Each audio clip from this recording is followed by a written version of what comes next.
Welcome to the Find Your Leadership Confidence podcast with Vicki Noethling. You are about to discover impactful lessons that help you grow as an individual, grow your confidence, and find the positive and good within you, so you powerfully and authentically become the best version of yourself.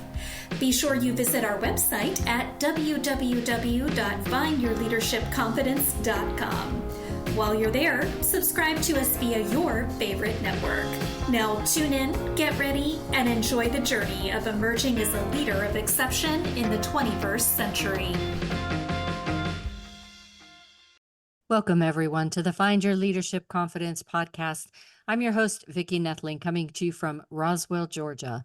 The goal of this podcast is to bring topics and guests that will empower you to become that confident leader and take your business and your life to the next level. Today, I'm pleased to introduce to you Susan Hensley. And let me tell you about Susan. She is a transformational coach, speaker, and author dedicated to helping people navigate life's transitions with joy, creativity, and resilience.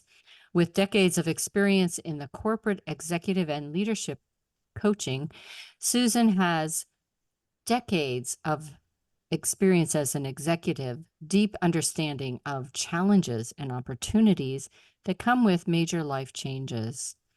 Drawing on her extensive background in HR, coaching, and journalism, Susan's mission is to empower people to unlock their inner wisdom, creativity, and sense of play during times of uncertainty and change. We don't have any of those really in our lives, do we? No, not at all.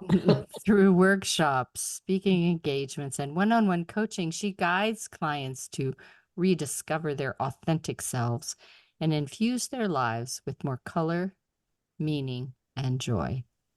So we're going to talk about the art of self-discovery, unlocking your authentic self through art journaling. Please join me in welcoming my guest, Susan Hensley. Oh, thank you. Thank you, Vicki, and hello to everyone. You're very welcome. Now, we start with two easy questions, and then we'll get into the heart of the matter here. So, where do you live and where do you call home?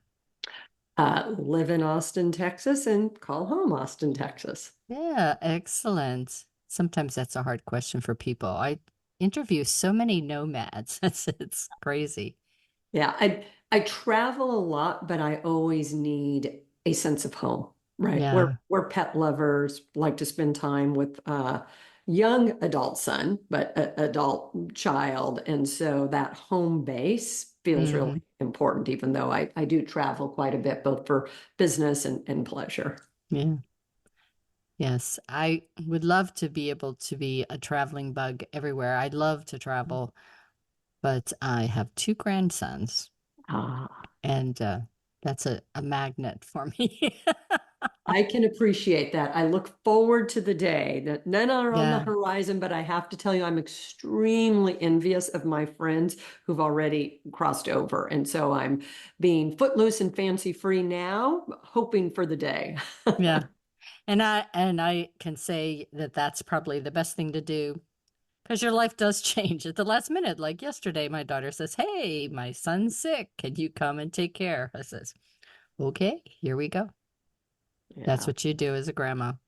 That is, and it's a joy, right? That sounds terrific. It's, I think, one of the things that gives our lives meaning and purpose. And if it's a value you hold dear, right, that family and being of service, it's a way to feel that you are giving back.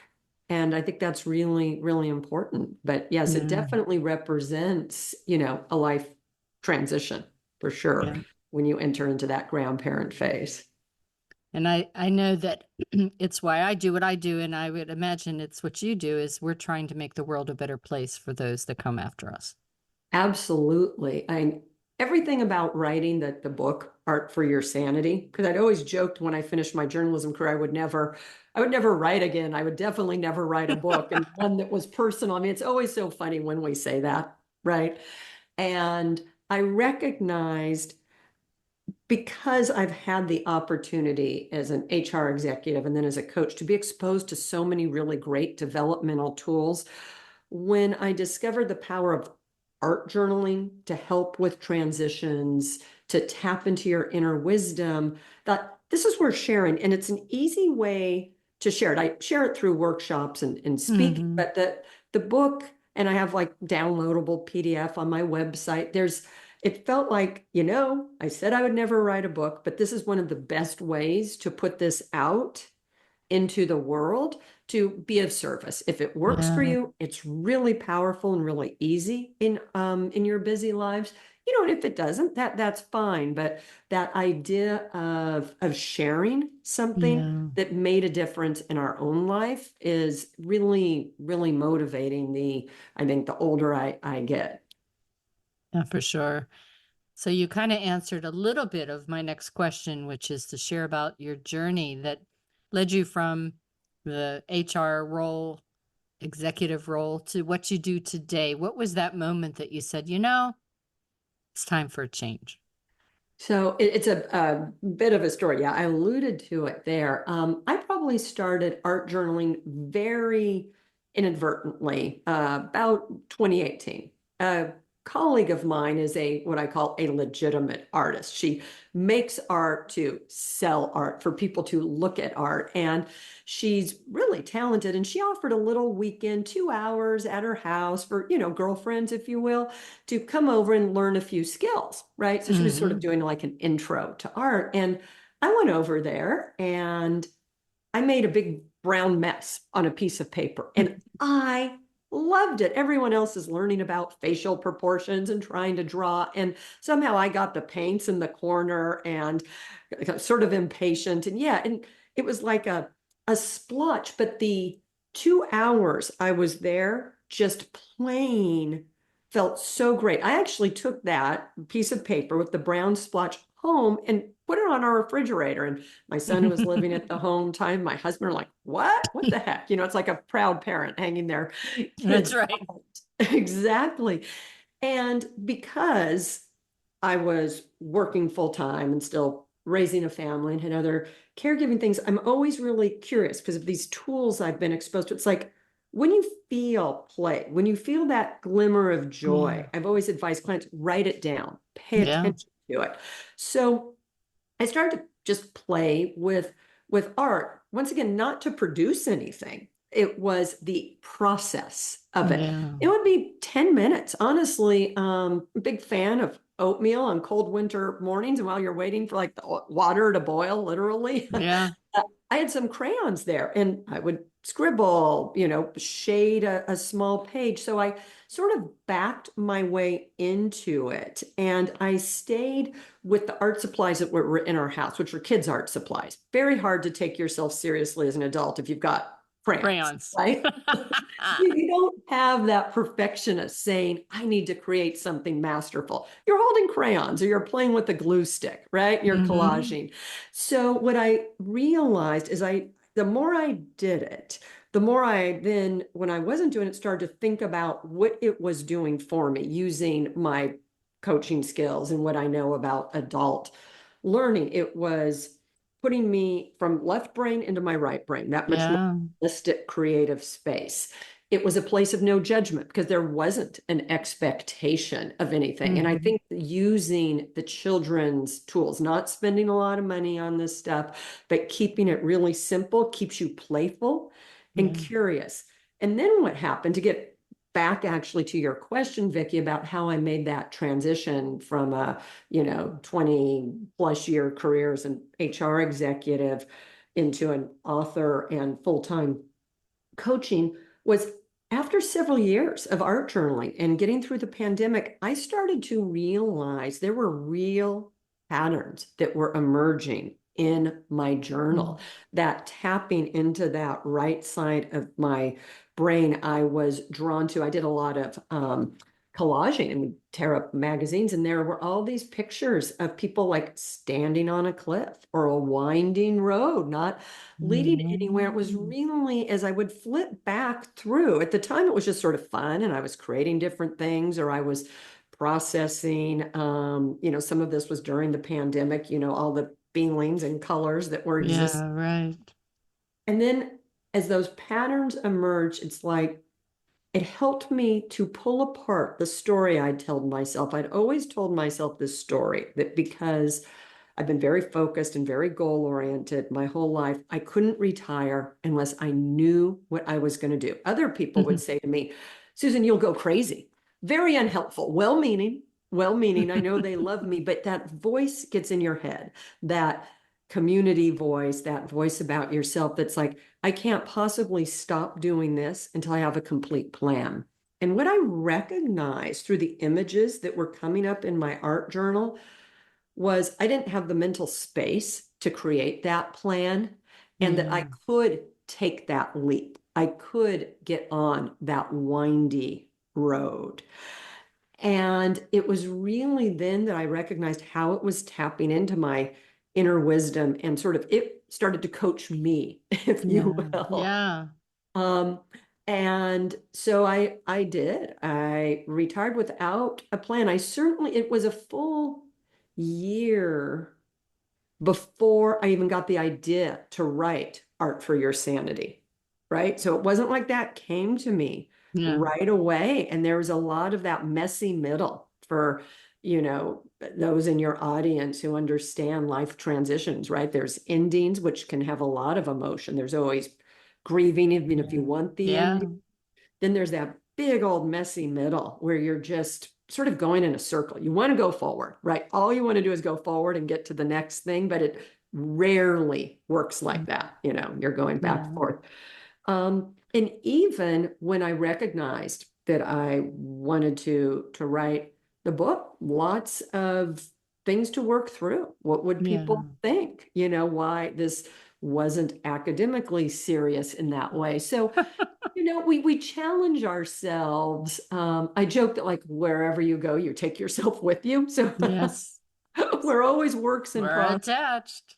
And I use my art journal all the time. I'd actually a funny, quirky story. Is I was busy art journaling. This is after the book's written, but before it's come out. It got published this summer. I started to get afraid to tell people I'd written a book. Oh. And I've written the whole book and it's going to come out. And in my art journal, it was filled with pictures of doors. I don't even know where I got all these images of doors. Wow. Sure, one day I find an image of a door that's ajar with, I've mentioned pets. We're sort of a Labrador family. We've always had labs, with a lab sitting by this open door. And who knows how I found that picture. I mean, I wasn't looking for it, but it was in my pile of torn up magazines. And I saw the image. I realized I just need to walk through that door. And I've been it's fear of something new. But those are just a couple personal stories. I have many from clients of how that art journaling really can be that source of self-discovery, that encouragement, that GPS a little bit. When we're overanalyzing that left side of our brain, we're thinking of all the reasons why something's not going to work. Yes, I've been there. Yeah, we all have, right? We all have. It can be really a neat source of, if you will, inspiration and very gentle nudging. Yeah. It's funny, whenever I retired, and it was planned retire, I 2 years told them I was going to retire. And then, when I retired, it was, I'm going to play with my grandsons. I knew one was just coming. I'm going to travel. I'm going to do all things. And so I took 2 years to do all that. And then I was that person that said, I'm going crazy.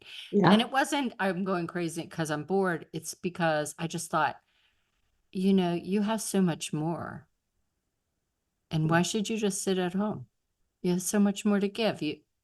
And there was a need, So I think that's that leap of faith. And I have no idea where it came, but it was just like, yes, I'm going to try this. I'm going to do this, because I think also you had that safety net that I had my retirement. So, Right. and I'm not going to make a big deal about what I'm doing.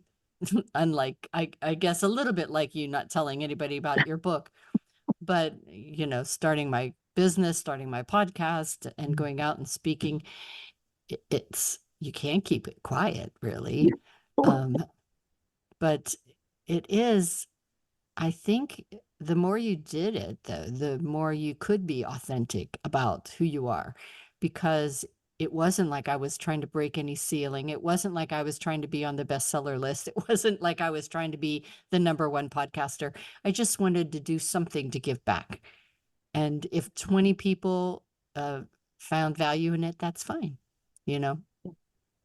Yeah, I think it's so important. And the way you described it, I really appreciate, is there's more. I think there are periods in our life where we recognize we have more to give. There are periods where we feel depleted and we like, you Yeah. can't give any more, right? We've been through those. I can feel that. Yeah, right. It's both, but when it sort of opens up, it does. It takes some courage, and yet you're really called, I use that word a lot, to give back Yes. and to do what you can. And what I loved about what you said, 'cause it's very true, is I don't need Art for Your Sanity to be a bestseller. What I do hope is that it ends up in the hands of people it can help. Yeah. Same with my online course of how to art journal, same with any video, any workshop. And I'm really clear when I do the in-person workshops, it's like, play with this while we're here, right? Have fun. You're here for this period, so we might as well Yeah. go for it. If it works for you, if it sparks that glimmer of joy, that release, that sense of either play or curiosity, then try it for 30 days, right? Just Yeah. give it a few minutes. Don't sort of put it away and say life got too busy, because I think it can add a lot. If it does nothing for you, then that's also fine, right? It's not, I don't have that tied up. It doesn't have to be everything for everyone. We all Yeah, need right. different things at different times in our life. So time has flown by. I can't believe this. It's already flown by. Um, why did you write the book? And I guess what target audience are you looking for? Is it people who are transitioning from a job to something different, another job, but something different, or retirees like I was, or who's Yeah. the book for?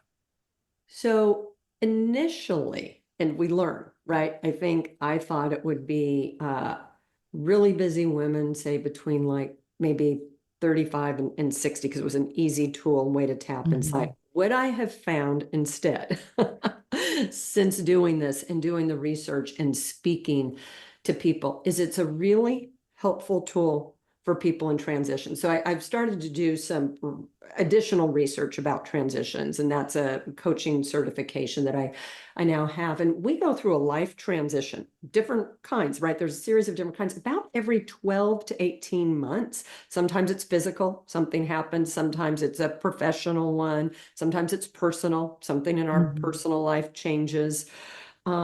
There's about 6 different kinds of transitions, and sometimes we go through too many at once, meaning it sort of feels like your life has been really disrupted. A number of things can happen.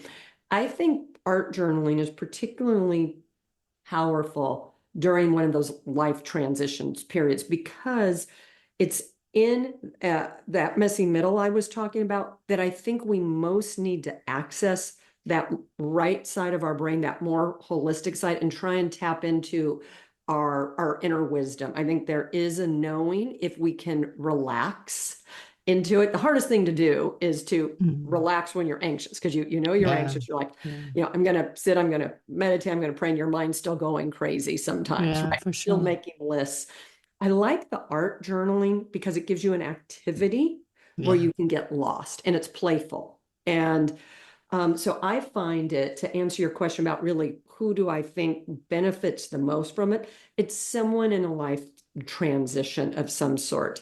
Like I said, it can be physical. We were talking about a person close in your life who isn't as mobile right now.